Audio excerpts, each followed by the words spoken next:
பொருளாதாரம் குறித்து ஆனந்த் ஸ்ரீனிவாசன் அவர்களின் பணம் எனும் மந்திரம், ஆல் அபவுட் மியூச்சுவல் ஃபண்ட்ஸ், சாதாரண பங்கு அசாதாரண லாபம், ordinary stocks extraordinary profits, alchemy of money போன்ற நூல்களை வாங்க கீழே கொடுக்கப்பட்டுள்ள இமெயில் அல்லது வாட்ஸ்அப் எண்ணை தொடர்பு கொள்ளவும்.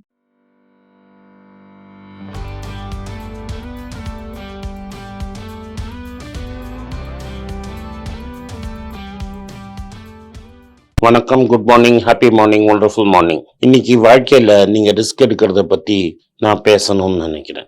ரிஸ்க் எடுக்காம லைஃப்பில் நீங்கள் எங்கேயுமே போக முடியாது. நீங்கள் சின்ன குழந்தையிலன்னு வளர்ச்ச வாழ்க்கையில் இது வரைக்கும் நீங்கள் ரிஸ்க் எடுக்காமல் எங்கேயும் போனதே கிடையாது. அந்த ரிஸ்க்கை பார்த்து பயந்து சேஃப்டிலேயே கான்சென்ட்ரேட் பண்ணிங்கன்னா லைஃப் உங்களை தாண்டி போயிடும். அதனால நான் நீங்கள் ஃபூலிஷ் ரிஸ்க்ஸ் எடுக்கணும்னு நான் சொல்ல. எப்போதும் உங்களோட ரிஸ்க் அண்ட் ரிவார்டு ரேஷியோங்கிறது ஒன்று பார்க்கணும். நீங்கள் எடுக்கிற ரிஸ்க்கு எவ்வளோ ரிவார்டு வருதுன்னு. So for getting a great reward some amount of risk you have to take. இன்னைக்கு நீங்கள் எடுக்கக்கூடிய ஒரு 5 ரிஸ்க்கை பற்றி நான் பேசலாம்னு நினைக்கிறேன். ஃபஸ்ட்டு நீங்கள் ஒன்று புரிஞ்சுக்கோங்க. நம்ம நடக்கிறதே ஒரு பெரிய ரிஸ்க். சடனாக வயசானோன்னா உங்கள் தலையில் நியூரோ ப்ராப்ளம்ஸ் இருந்ததுன்னா வயசானவங்க நிறைய பேர் கீழே விழுவாங்க. ஏங்கிறது நீங்கள் புரிஞ்சுக்கணும். ஏன்னா ஆஸ் அ குழந்தையாக நீங்கள் நடக்க கற்றுக்கிறது எப்படின்னா, எவ்ரி டைம் கண்டினியூஸாக விழ போவீங்க. ஸோ கண்டினியூஸாக விழுற சமயத்தில் உங்கள் பிரெயின் இன்ஸ்ட்ரக்ஷன் கொடுக்கும் கரெக்டான டைமில் அந்த விழுறதை நிறுத்துறது. ஸோ வாக்கிங்கிறது continuous process of trying to fall and the brain stopping you at the right time. அதாவது நீங்கள் தைரியமாக விழ போவீங்க, உங்கள் மூளை உங்களை நிறுத்திடும். அதனால்தான் குழந்தை விழுந்து தான் நடக்க கற்றுக்கணும்னு நம்ம சொல்லுவோம். ஸோ நிற்கிறதே ஃபஸ்ட்டு கஷ்டம். நடக்கிறச்ச தைரியமாக விழத்துக்கு ரெடியாக இருக்கணும். உங்கள் மூளையை நீங்கள் கரெக்டான டைமில் நிறுத்த சொல்லணும். அடுத்தது, நீங்கள் வாழ்க்கையில் இப்போ எங்கள் ஜெனரேஷனில் சைக்கிள் ஓட்ட கற்றுக்கிறதுங்கிறது ஒரு பெரிய ஸ்கில். ஸோ இப்போ இருக்கிற ஜெனரேஷனில் சைக்கிள் ஓட்ட கற்றுக்குறாங்களான்னு எனக்கு தெரியாது. பட் சைக்கிள் ஓட்ட கற்றுக்கிறச்ச முதல்ல நீங்கள் குரங்கு பெடல் அடிக்கணும். அப்புறம் சீட்டு மேலே காலத்துக்கு போட்டு உட்காரணும். இந்த சைக்கிள் போய் நகர்ந்துன்னு இருக்கிறச்சியே, இது ஒரு பெரிய பேலன்ஸ். நீங்கள் சைக்கிள் ஓட்ட கற்றுக்கிறச்ச பல தடவை கீழே விழுந்து வாரி தான் யாருமே சைக்கிள் ஓட்ட கற்றுக்க முடியும். சில டைம் கையில் நல்லா அடியும் படும். பட் நீங்கள் கிவ் அப் பண்ணாமல் சைக்கிள் ஓட்ட கற்றுக்கிறீங்க. இந்த 2 உங்கள் சைல்ட்ஹுட் இன்சிடென்ட் நான் ஏன்னு சொல்கிறேன்னா, எல்லாரும் நடக்க கற்றுட்ருப்போம். அன்லஸ் உங்களுக்கு வேறு ஏதாவது டிசபிலிட்டி இருந்து நீங்கள் பர்சன் வித் ஸ்பெஷல் நீட்ஸாக இல்லைன்னா. அதே மாதிரி சைக்கிள் ஓட்டுறச்ச சின்ன வயசில் முன்னாடியே கீழே விழுந்து அடிப்படும்னு உங்களுக்கு தெரிஞ்சால் நீங்கள் சைக்கிளே ஓட்டியிருக்க மாட்டீங்க. பட் இந்த ரிஸ்கெல்லாம் நீங்கள் எதுக்கு எடுத்தீங்கன்னா, சின்ன வயசில் ரிஸ்க் எடுத்தால் வலிக்கும், ஃபெயிலானால் வலிக்கும்னு உங்களுக்கு தெரியாது.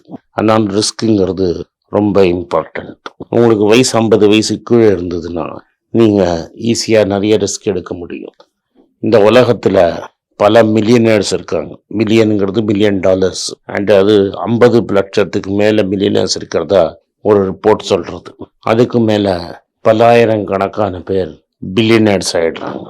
இதுக்கு நம்மளுக்கு பேப்பரில் படிக்கிறச்ச ரொம்ப அமேசிங்காக இருக்குது. தட் இவ்வளோ மில்லியனர்ஸ் அண்ட் பில்லியனர்ஸ் இருக்காங்க. பட் அவங்க எல்லாரும் மோஸ்ட் ஆஃப் தெம் ஒரு சக்ஸஸ்ஃபுல்லாக ஒரு ப்ராடக்டை டிசைன் பண்ணி அந்த ப்ராடக்டை பப்ளிக் ஆக்கி அந்த கம்பெனியை பப்ளிக் இஷ்யூ கொண்டு போய் பணக்காரானவங்க தான் மோஸ்ட் ஆஃப் தெம். பில்கேட்ஸ் டாஸை வாங்கி அதை சரி பண்ணி தூசி தட்டி பாப்புலரைஸ் பண்ணி இதோட ஐபிஎம்மோட மிஷினோட டேக் பண்ணி பெரிய பணக்காரரானார். விண்டோஸ் அவர் ரொம்ப லேட்டாக தான் டெவலப் பண்ணார். அவருக்கு முன்னாடியிலேயே கிராஃபிக் யூசர் இன்டர்ஃபேஸ் பண்ணுற நிறைய கம்பெனிஸ் இருந்தது. ஆனால் வெயிட் பண்ணி டிலேடாக பண்ணாலும் பெஸ்ட்டாக பண்ணணும்னு விண்டோஸை டெவலப் பண்ணி ரொம்ப லேட்டாக லான்ச் பண்ணார். விண்டோஸ் தான் ஸ்டாண்டர்ட் ஆப்ரேட்டிங் சிஸ்டம் ஆச்சு. இப்படி தான் பில்கேட்ஸ் பணக்காரனார். ஸோ நீங்கள் இன்க்ரெடிபிளாக பணக்காரங்கிறதுக்கு எல்லாருக்குமே வாய்ப்பு இருக்குது. நீங்கள் ரிஸ்க் ரிவார்ட் ரேஷியோ மெஷர் பண்ணிவிட்டு ரிஸ்கே வேண்டான்னு இல்லாமல் சின்ன வயசில் 1 or 2 ரிஸ்க்ஸ் எடுத்தீங்கன்னா you can come in to a lot of money. அதனால் ரிஸ்காக பாருங்கள். டெஃபினட்டாக ரிஸ்க் எடுங்க. வாழ்க்கையில் பெரிய பணக்காரனத்துக்கு நம்ம ரிஸ்க் எடுத்து நம்ம மேலேயே நம்ம பண்ணலைன்னா நம்ம எங்கேயும் வாழ்க்கையில் போகிறதில்ல. 2வது, மற்றவங்க என்ன சொல்லுவாங்களோங்கிற பயத்தினால நிறைய பேர் பேசவே மாட்டாங்க. அதனால ஒரு எது ட்ரூத்தோ அதுக்கு சார்ந்து பேச மாட்டாங்க. ஏன்னா மற்றவங்க என்ன நினைப்பாங்களோ அப்படிங்கிறத யோசிப்பாங்க. என் வாழ்க்கையில் இன்னைக்கு நான் இப்படிலாம் பாப்புலராக இருக்கேன்னா 2016 நவம்பர்ல இந்தியன் கவர்மெண்ட் டிமானிட்டைசேஷன் ஒரு ஸ்கீம் ஆரம்பிச்சாங்க. டிமானிட்டைசேஷன் ஆரம்பிச்ச உடனே என்னை ஃபர்ஸ்ட் நியூஸ் 7ல கூப்பிட்டாங்க. நியூஸ் 7ல என்னோட நண்பர் செந்தில் தான் என்னை கூப்பிட்டாரு.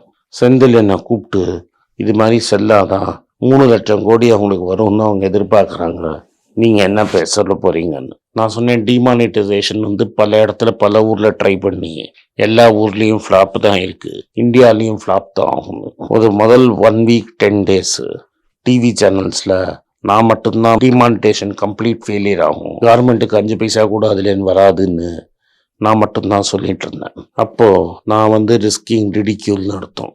அன்னைக்கு கவர்மெண்ட் சரியாக இருந்து ஒரு 3 லட்சம் கோடி கவர்மெண்ட்டுக்கு கிடச்சிருந்தா என்ன மாதிரி ஆட்கள் முட்டாளாக இருந்திருப்பாங்க. ஆனால் நான் நினச்ச மாதிரியே அது ரிவர்ஸில் தான் வேலை செஞ்சுது. என்ன ஆச்சுன்னா, மக்கள் ரொம்ப கேடியாக அவங்க பணத்தை பதுக்கிட்டாங்க. அதனால பெருசாக கருப்பு பணமும் பிடிக்கப்படலை. அதே மாதிரி பிளாக் மணினால கவர்மெண்ட்டுக்கு 3 லட்சம் கோடி வருமானமும் வரல. சீத்தடிக்கு ராமன் சித்தப்பன்னா சம்டைம்ஸ் அவங்கள பார்த்து சிரிக்க மாட்டாங்க.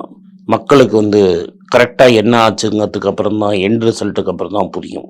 அன்னைக்கு டிமானிட்டேஷன் கரெக்டாக இருந்து நான் தவறாக இருந்திருந்தேன்னா பப்ளிக் என்ன பார்த்து கைகொட்டி சிரிச்சிருப்பாங்க. ஆனால் நான் படித்த புஸ்தகத்துலேயும் நான் படிச்சிருந்த ஹிஸ்ட்ரியிலையும் எனக்கு கரெக்டாக நம்பிக்கை இருந்தது. அதனால நம்மளுக்கு கைகொட்டி சிரிச்சாலும் பரவாயில்ல, நம்மளுக்கு தெரிஞ்சதை கரெக்டாக சொல்லுவோம்னு அன்னைக்கு நான் ட்ரை பண்ணதுனால நான் என்ன கேலி கூத்தாக்கல, ஆளும் கட்சிங்களை தான் கேலி கூத்தாச்சு. எக்கனாமிஸ்ட்டுங்கிறவங்க அரசாங்கத்துக்கு பயந்துண்டு பொய் பேசினவங்கள மேலே தான் கேலி கூத்தாச்சு. கடைசியாக இந்த மாதிரி இடத்துலலாம் உங்கள் மேலே நீங்கள் ரிஸ்க் எடுத்து இன்வெஸ்ட் பண்ணேன்னா லைஃப்பில் நீங்கள் எங்கேயும் ப்ரோக்ரஸ் பண்ண போகிறதில்ல. அப்படின்னா நான் என்ன சொல்கிறேன்னா, உங்கள் கம்ஃபர்ட்டுக்காக நீங்கள் இன்வெஸ்ட் பண்ணுறது தவறு. பட் அட்லீஸ்ட் உங்களோட டோட்டல் சேவிங்ஸில் 5-10% வரைக்கும் அது உங்களோட ஸ்கில் செட்ஸை இம்ப்ரூவ் பண்ணுறதுக்கு நீங்கள் இன்வெஸ்ட் பண்ணேன்னா நீங்கள் வாழ்க்கையில் ரிஸ்கே எடுக்கலைன்னு தான் நான் நினைக்கிறேன். டெஃபினட்டாக உங்கள் மேலேயே நீங்கள் இன்வெஸ்ட் பண்ணிக்கோங்க. நன்றி, வணக்கம். நீங்கள் என்னோட எல்லா சேனலுக்கும் பேராதரவு கொடுத்துருக்கீங்க. உங்கள் ப்ராப்பர்ட்டிங்கிற புது சேனல்லையும் சப்ஸ்கிரைப் பண்ணுங்கள், ஷேர் பண்ணுங்கள், பெல் நோட்டிஃபிகேஷனை தட்டி விடுங்க. நன்றி, வணக்கம். உங்கள் பேராதரவுக்கு மிக்க நன்றி. நான் டோட்டலாக 5 புஸ்தகங்கள் எழுதியிருக்கிறேன். 3 ஆங்கிலத்தில் எழுதியிருக்கிறேன். அதில் 2 தமிழாக மொழிபெயர்த்துருக்காங்க. ஸோ டோட்டலாக 5 புஸ்தகம் ஆச்சு. இந்த 5 புஸ்தகத்துக்கு ஹார்ட் காப்பி வேணும்னா நீங்கள் கீழே இருக்கிற வாட்ஸ்அப் நம்பருக்கு மெசேஜ் அனுப்பிச்சிங்கன்னா எங்கள் டீம் உங்களை கான்டாக்ட் பண்ணுவாங்க. இந்த 5 புஸ்தகங்கள்ல 3 புஸ்தகம் கிண்டலில் இருக்குது. அமேசானில் கிண்டலில் வாங்கணும்னு ஃபீல் பண்ணுறவங்க நேராக கிண்டலில் வாங்கிக்கலாம். தமிழ்லேயே யாராவது ஃபைனான்ஸ் நியூஸ் படிக்கணும்னு ஃபீல் பண்ணிங்கன்னா தயவுசெஞ்சு moneypage.com விசிட் பண்ணுங்கள்.